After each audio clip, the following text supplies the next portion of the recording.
and undocking confirmed. SSBP LED.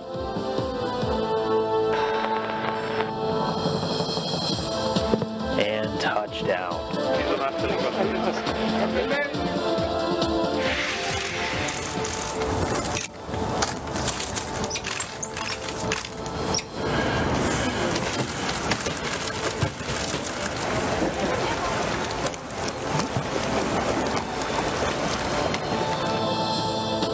Buenas noches, bienvenidos a TV Perú Mundo. Los saluda Josefina Townsend. Hoy nos acompaña Francisco Belaunde. Francisco, ¿qué tal?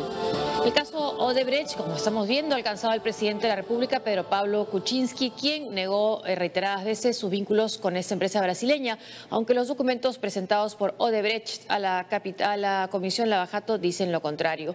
Hoy los pedidos de renuncia y vacancia presidencial contrastan con el panorama optimista que se respiraba tras su elección y que era reflejado por la prensa internacional.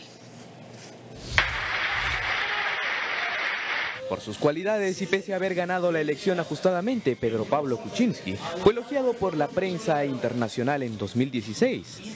En TV Perú Mundo revisamos algunos archivos de medios extranjeros y encontramos artículos como este de The Economist, que señaló el 6 de junio de 2016, después de la segunda vuelta. Economista liberal de 77 años parece listo para la victoria dramática. Incluso si los planes de reforma de Kuczynski fracasan, Perú parece bastante mejor en relación con sus pares latinoamericanos, muchos de los cuales están sumidos en la recesión y lucha política. El 11 de agosto de 2016, The Washington Post resaltó que el nuevo presidente de Perú de 77 años no actúa de acuerdo a su edad y los peruanos lo aman. Queda por ver si un electorado conocido por su desprecio hacia la clase política aún se entretendrá con la idiosincrasia del presidente cuando termine su mandato en 2021. En tanto, Tyler Cowen de Bloomberg View escribió el 1 de septiembre de 2016, descontento con Trump y Clinton, hay un sujeto en Perú. Es maravilloso tener un líder impresionante y me siento optimista por el futuro de Perú, pero probablemente depende sobre todo del pueblo peruano. Mientras que en junio de este año, Bello de The Economist señaló: algunas de sus tribulaciones son su culpa. Aunque tiene experiencia en gobierno, Kuczynski no es un animal político. El resultado es una administración que carece de estrategia política y disciplina en la forma que comunica.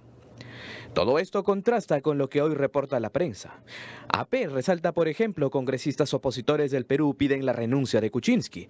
Reuters Latinoamérica, principal partido en el Congreso peruano, pide la renuncia inmediata de Kuczynski. France 24 en español reporta, el partido opositor que controla el Congreso, Fuerza Popular, pidió la renuncia del presidente por pruebas concretas de actos de corrupción que lo vinculan a Odebrecht. Mientras que la rusa RT dice, el partido fujimorista Fuerza Popular se unió a la solicitud de renuncia del presidente Pedro Pablo Kuczynski debido a su presunta vinculación con el caso de corrupción Lavallato. Vamos a Rusia. El presidente Vladimir Putin precisó hoy que irá como independiente de la reelección en el 2018. En su rueda de prensa anual, Putin abordó temas nacionales como el veto a los atletas rusos por dopaje sistemático y la coyuntura internacional. Vladimir Putin está confiado en su popularidad e imagen como todopoderoso del Kremlin y este jueves anunció que su postulación a la presidencia será como candidato independiente. Voy a postularme como independiente, pero por supuesto espero el apoyo de las fuerzas políticas, ya sean partidos u organizaciones sociales, que compartan mis puntos de vista sobre el desarrollo del país y que confíen en mí. Espero eso y también espero el amplio apoyo de nuestros ciudadanos. En su única conferencia de prensa del año, que duró más de 3 horas y media y contó con la participación de 1.640 periodistas acreditados, el mandatario ruso ha señalado que trabajará para tratar de crear un sistema político más equilibrado. Estoy pensando en el hecho de que el entorno político, así como el económico, deben ser competitivos y por supuesto me gustaría mucho, quiero y me esforzaré para que tengamos un sistema político equilibrado. De hecho, los críticos del jefe del Kremlin lo acusan de utilizar la televisión estatal, los tribunales y la policía para demonizar y marginar a la oposición liberal. En asuntos internacionales, Putin señaló que Estados Unidos estaba preso de una espía manía inventada por los oponentes del presidente Donald Trump, aunque guarda esperanzas de que las relaciones de Washington y Moscú se recuperen pronto. En otro momento dijo que un ataque estadounidense en Corea del Norte tendría consecuencias catastróficas. El mandatario ruso también se refirió a un tema sensible para ellos, el escándalo de dopaje de sus deportistas durante los Juegos Olímpicos de Sochi. Ha acusado a Estados Unidos de manipular la evidencia a través del exdirector del laboratorio antidopaje de Moscú, Grigori Rodchenkov. Antes que nada, ¿quién dijo que era una persona honesta? Estaba en un juicio y se sabe que estaba engañando, y ha estado diciendo en muchas ocasiones que el dinero es lo más importante para él. Está bajo control y protección del FBI. Esto no es una ventaja para nosotros, es una desventaja. Significa que trabaja bajo control de servicios especiales estadounidenses. ¿Qué hacen con él? Pese a ello, confía que Rusia tendrá todo listo para ser sede de la Copa Mundial de Fútbol de la FIFA en 2018, ya que su país tiene una vasta experiencia en celebración de grandes eventos deportivos. Asegura que todo se hará de manera estándar y puntual.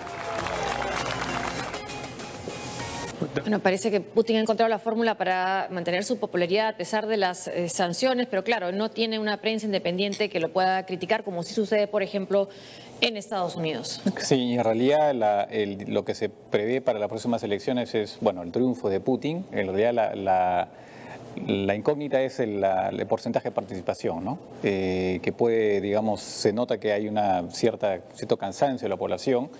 Y un poco para Putin el tema está en levantar ese porcentaje, y para ello pues cuenta efectivamente con cierta popularidad. Va a utilizar seguramente ese tema del tema olímpico a su favor, diciendo que, como lo está diciendo ahora, que es una conspiración. Por otro lado, también el anuncio del retiro parcial de tropas en Siria también juega en ese sentido, dado que, según dicen los analistas, la guerra en Siria no es muy popular entre la población y por lo tanto eso podría ser un argumento a favor suyo. Y entonces eso, por supuesto, más la imposibilidad que pueda participar su opositor Alexei Navalny, que está suspendido por un tema de juicio o de condena por supuestas operaciones fraudulentas, ¿no? Vamos a la Argentina. A pesar del respaldo político en las legislativas de octubre, el presidente Mauricio Macri enfrenta una oposición férrea al proyecto de reforma previsional de pensiones, cuyo debate en el Congreso quedó suspendido por las protestas y en las calles y en el hemiciclo. La Central General de Trabajadores evalúa convocar a una huelga general.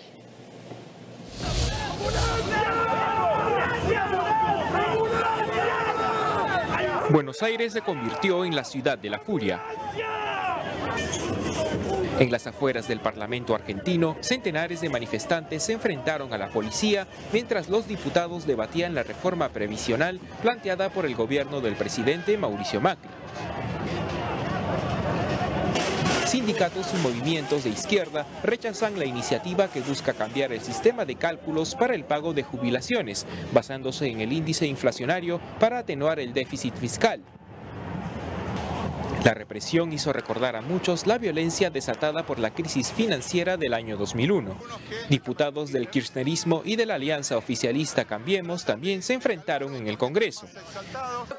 Por este motivo, la legisladora Elisa Carrió pidió suspender la sesión y responsabilizó a la oposición por los disturbios.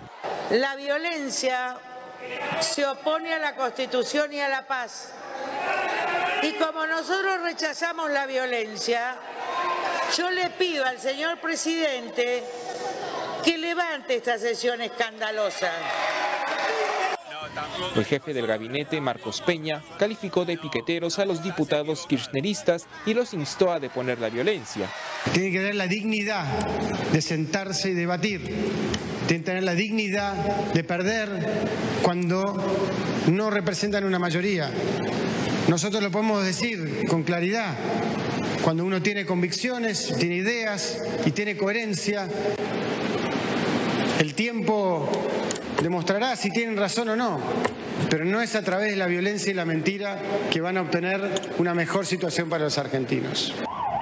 La Confederación General de Trabajadores, la central sindical más poderosa del país, no descarta convocar a una huelga general. Y la última información que llega desde la Argentina es que hubo un intento de sacar por decreto esta reforma en las pensiones después de no poder votarse hoy por las imágenes que hemos visto en el Senado y en las calles de Buenos Aires. Debate interno, el gobierno congela la idea de sacar por decreto la reforma jubilatoria. Tras casi 2 horas de reunión del gabinete, se retiran los ministros, todos firmaron el DNU, el decreto por el cual se promulgaría lo que no se pudo hacer por ley, pero Macri todavía no lo hizo. Carrió critica. Este decreto violaría gravemente la Constitución Nacional. Elisa Carrió es una aliada muy importante del presidente Mauricio Macri, entonces su voz es importante y tiene peso político. También ha cuestionado Elisa Carrió a la manera como la ministra del Interior ha enfrentado a estas manifestantes. Ha dicho que ha sido demasiado alarde de fuerza. Algunos han recordado, aunque la situación económica no es igual, ni mucho menos, a lo que pasó en la crisis que se desató y que causó la renuncia del presidente Fernando de la Rúa y que hizo que la Argentina tuviera aproximadamente 5 presidentes en 2 semanas. Sí, lo que pasa acá es que el problema que tiene Macri es que tiene que reducir el déficit fiscal, que está muy fuerte, en parte justamente por el tema pensionario, los gastos sociales. Este tema, estrictamente el tema pensionario, en gran parte, según lo que señala Macri y también su gobierno, se fue agravado por el gobierno de Cristina Kirchner en su momento, cuando incorporó a por lo menos 4 millones de personas al sistema sin que hubieran cotizado. Y eso ha hecho que el costo se vuelva absolutamente inmanejable para el Estado. Y esta reforma básicamente lo que busca es ajustar un poco el cálculo, cómo se va haciendo en función de la inflación efectivamente, ¿no? Y para reducir un poco la carga sobre el Estado. Y bueno, lo que ha pasado es que finalmente se tuvo que suspender la sesión y efectivamente yo me había quedado con la noticia que lo iban a sacar por decreto y bueno, ahora lo último es que finalmente han retrocedido, por lo menos han dejado en stand-by, como se dice, esa posible solución, ¿no? Imágenes como estas, además en muchos noticieros argentinos había la pantalla partida, ¿no? Por un lado lo que era el Congreso y por otro lado las calles frente al Congreso, 2 diputados opositores alcanzados por los chorros de agua, 2 fotógrafos heridos, cuando acaba de ser sede de la reunión de la Organización Mundial del Comercio como para lanzarse nuevamente a buscar inversiones en el exterior, pues no son las mejores imágenes. Para miles de venezolanos agobiados por la crisis de su país, Brasil representa la luz al final del túnel, pero el ingreso masivo de migrantes también genera una situación crítica en ciudades brasileñas como Boa Vista. Boa Vista se ha convertido en la puerta hacia un futuro incierto para miles de venezolanos que cruzan la frontera hacia Brasil. Hastiados de la inflación, la escasez y la crisis humanitaria, han decidido reconstruir sus vidas desde cero. Venezuela en realidad ya no tenemos futuro. El sueldo que uno gana ya no nos alcanza para nada. Así sea vendiendo café tampoco podemos solucionar nada. Nada. Y tenemos que buscar para otro sitio. Bueno, y salimos para Brasil a ver cómo nos va. Lo único que tienen para sobrevivir son estos bolívares que ya han perdido su valor. Aún así, insisten en que es posible una mejor calidad de vida, aunque saben que tienen que lidiar con trabajos mal pagados y muchas veces dormir en la calle. En este terminal terrestre se refugian centenares de familias venezolanas. Muchas de ellas pugnan por conseguir alimentos, sobre todo para los más pequeños. Los venezolanos que se encontraban en una situación de vulnerabilidad en la terminal de ómnibus, que vivían en la calle, apenas sobrevivían con las donaciones. Los trajimos aquí hace poco más de 15 días para mejorar sus condiciones de vida. Transferimos más de 400 personas. La ciudad de Boa Vista, con 300.000 habitantes, cuenta con 25.000 refugiados venezolanos según las autoridades brasileñas. Además, el alto comisionado para refugiados de las Naciones Unidas, ACNUR, advierte que la afluencia de venezolanos en ese país podría llegar a 40.000 personas. De otro lado, el Parlamento Europeo entregó el premio Sájarov a los líderes de la oposición venezolana por ser un grupo de hombres y mujeres valerosos que no tienen miedo y que no se rinden. El presidente de la Asamblea Nacional, Julio Borges, dedicó este premio a los más de 100 ciudadanos asesinados en las protestas. Los sobrinos del presidente venezolano Nicolás Maduro fueron sentenciados a 18 años de cárcel por tráfico ilícito de drogas. El fallo fue dictado por un tribunal de Nueva York en Estados Unidos. Los condenados Efraín Antonio Campo Flores y Francisco Flores de Freitas fueron declarados culpables por conspirar en la importación de 800 kilos de cocaína. Además, deberán pagar una multa de $50.000 cada uno. Ambos fueron detenidos por agentes de la DEA en Haití en noviembre del 2015. Posteriormente fueron trasladados a Nueva York.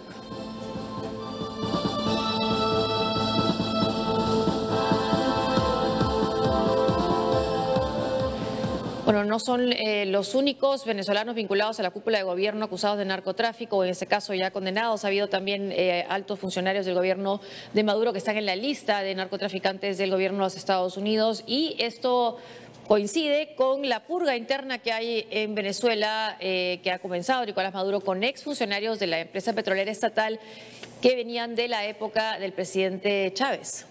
Así es, y que como también creo que lo dijimos en alguna oportunidad, tienen que ver también con el mal manejo de la empresa, porque efectivamente es una empresa, la empresa PDVSA, que ha reducido su producción en un 30% desde la época de Chávez, y que evidencia pues un mal manejo y absoluta ineficiencia, ¿no?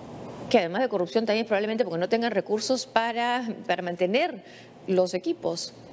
Claro, pero resulta increíble que no tengan recursos sin una empresa que durante muchos años se ha beneficiado de la bonanza, lo que quiere decir que el dinero ha sido pues prácticamente extraído de la empresa para corrupción y hoy también para gastos sociales y cosas por el estilo, sí, para todo lo que viene a ser la demagogia, ¿no? Además no contaron con que iba a bajar el precio del petróleo, no guardaron pan para mayo. Una pausa y al volver. Un diputado republicano de Kentucky se quitó la vida tras ser denunciado por abuso sexual.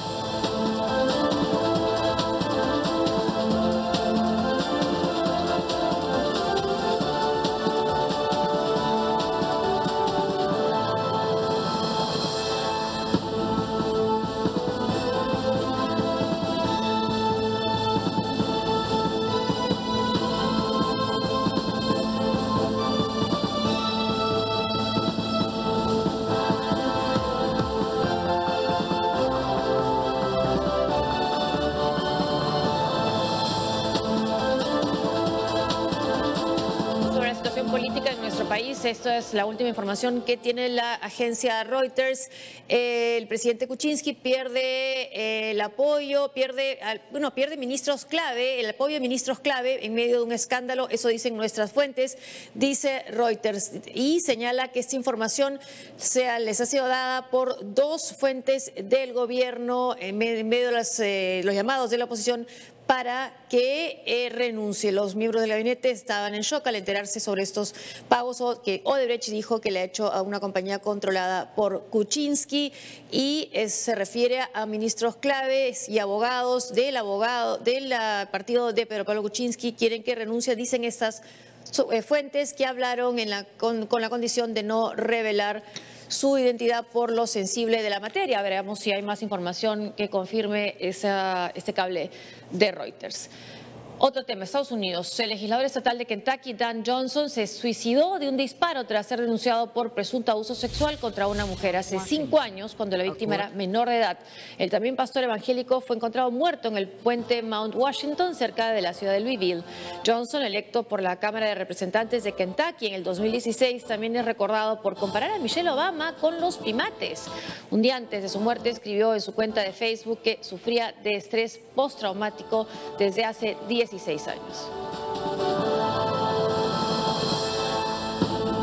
El gobierno de Estados Unidos se comprometió a compartir con México información sobre el historial criminal de los mexicanos que son deportados desde territorio estadounidense. Este acuerdo es parte del diálogo establecido entre los dos países para mejorar la lucha contra el narcotráfico. México y Estados Unidos han encontrado su punto en común en la lucha contra el narcotráfico. Este jueves se reunieron en Washington, D.C. para discutir cómo destruir a las organizaciones transnacionales dedicadas al crimen. Acordamos en mayo que para trabajar juntos tenemos que superar esta tendencia que a veces nos ha atrapado de repartirnos la culpa mutuamente, donde México tradicionalmente culpa a los Estados Unidos por la demanda de drogas y Estados Unidos culpa a México por la oferta de drogas.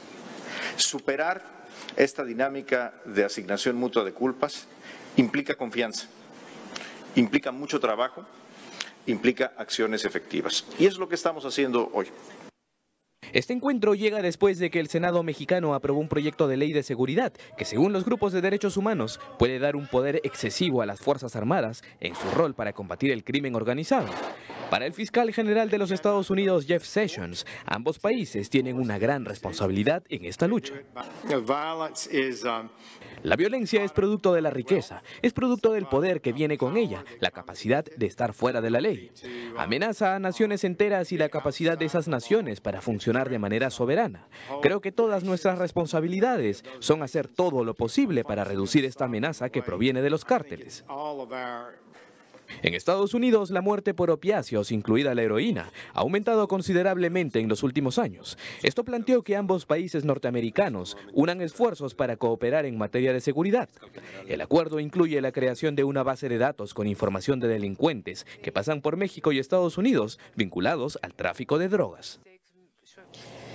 La relación de México con Estados Unidos generalmente se ha hablado del aspecto económico, ¿no? Del Tratado de Libre Comercio que también incluye a Canadá, de las críticas que ha hecho también Donald Trump a la inmigración y esta idea del muro que lanzó cuando lanzó su candidatura.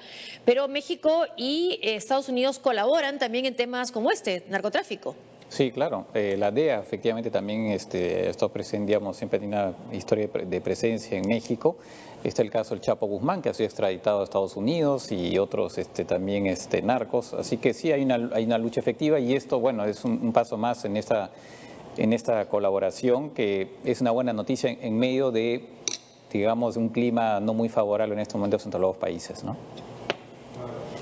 Y esta noche están escuchando las declaraciones del ministro Videgaray, el ministro mexicano, y esta noche están cerrando sus campañas por la presidencia de Chile, los dos candidatos que llegaron a la segunda vuelta. Vemos al candidato Guiller, quien está frente a la Moneda, haciendo su cierre. No se puede, no sé por qué no podemos cargar estas imágenes, pero bueno, él está ahí, está Guiller esta noche ya cerrando frente a la Moneda. Se espera que cuente con la participación del expresidente uruguayo José Pepe Mujica, mientras que el expresidente y candidato a una reelección, Sebastián Piñera, lo está haciendo en el Teatro Caupolicán en Santiago. Él ahí sí está cargando ya las imágenes con su esposa, la ex primera dama, Cecilia Morel. Escuchemos.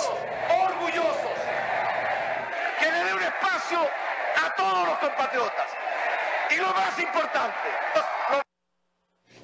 Congela la imagen. Es una elección muy reñida, según dicen los analistas. Es un voto ahora voluntario en Chile, lo que hace más difícil encuestar entonces a los votantes o predecir los resultados. Y bueno, había habido unas críticas sobre la participación de José Mujica, Pepe Mujica, en el cierre de campaña del candidato oficialista. Ha dicho Piñera que Mujica apoya los reclamos bolivianos a una salida al mar. Bueno, elección que, como han dicho, se va a pelear voto a voto. Bueno, y recordemos que hace unas elecciones anteriores también hubo un resultado muy ajustado, de apenas unos miles de votos, y no hubo ningún cuestionamiento al resultado final. Imagino, esperemos que ahora pase lo mismo. Y creo que fueron como 30.000 votos, sí. La organización palestina Hamas ha conmemorado sus 30 años de fundación ante miles de residentes de Gaza. La actividad también ha sido como una demostración de fuerza en un contexto de tensión para esta región del mundo. El líder del grupo, Ismail Haniyeh, ha prometido durante la manifestación revertir el reconocimiento del presidente Donald Trump de Jerusalén como capital de Israel. Escuchemos lo que dijo. El primer objetivo es obligar a la administración estadounidense a que renuncie a su decisión injusta, rompiendo la decisión estadounidense. Digo, así como confiamos en Dios, en nuestra gente, en nuestra nación y en las personas libres del mundo. Queremos derribar la decisión de Trump una vez y para siempre. Hace 5 años los estadounidenses quedaron conmocionados con la masacre, con la matanza de 20 niños y 6 profesores en la escuela Sandy Hook en Connecticut por Adam Lanza, que entonces tenía 20 años. El 14 de diciembre del 2012, tras asesinar a su madre, el atacante tomó su arma, un rifle Remington AR-15, se dirigió a la escuela y abrió fuego contra los niños de entre 6 y 7 años de edad. Luego Lanza se suicidó. En el 2003 la escuela fue demolida. 3 años más tarde se ha levantado una nueva estructura. Y para para terminar, el presidente quien era presidente en ese entonces, Barack Obama, que dio un discurso muy emotivo, es ahora expresidente de Estados Unidos y está celebrando ya la Navidad y dice no hay mejor momento que las fiestas para retribuir a nuestras comunidades. Es genial escuchar a la gente joven de Boys and Girls Club en D.C., está en Washington, donde vive el presidente Barack Obama. Ahí lo vemos con el sombrero de Papá Noel. Hasta aquí la información internacional. Muchas gracias por acompañarnos. Gracias, Francisco. Hasta mañana.